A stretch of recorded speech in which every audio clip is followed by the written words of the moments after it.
Les tours Apollo au cœur de Schaerbeek, des logements sociaux construits en 1976. À l'époque, l'amiante est un matériau très répandu. Alors aujourd'hui, les habitants s'inquiètent car des travaux ont lieu. Pourquoi le Berlaymont, il a été coffiné, on l'a bien coffiné avant de désamianter.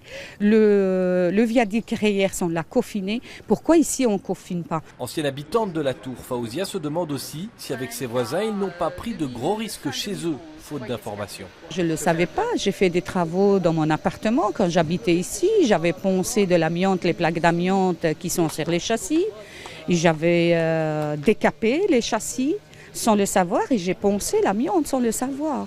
Un autre riverain qui tient à rester anonyme nous présente plusieurs documents. Ils concernent des travaux récents. Au départ, l'année passée, les rez-de-chaussée ont été faits et on s'est rendu compte qu'il n'y avait pas de permis d'environnement. Donc, c'est-à-dire les permis d'environnement amiante, c'est ce qui donne les mesures de protection pour que les locataires ne respirent pas les fibres d'amiante brisées pendant les travaux. Et ce permis n'existait pas. Donc la commune elle-même n'avait pas demandé de permis pour réaliser les travaux.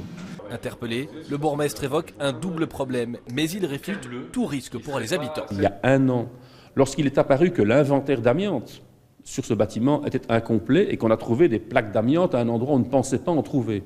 Donc les ouvriers qui travaillaient sans précaution sont tombés sur une zone où il y avait de l'amiante, le chantier a dû être interrompu et les procédures amiantes ont dû être mises en œuvre dans cette partie-là du bâtiment.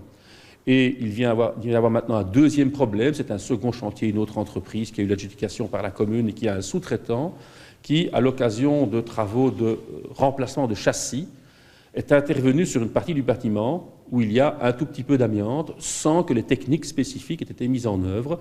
Dès qu'on a appris ça, le chantier a été interrompu, un procès-verbal a été dressé par Bruxelles Environnement et nous réclamons de l'entreprise qu'elle prenne toutes les précautions utiles pour éviter qu'il y ait de l'amiante dans l'atmosphère. Toujours selon la commune, des tests de pollution de l'air réalisés en juin révèlent qu'il n'y a pas de danger pour la santé des riverains.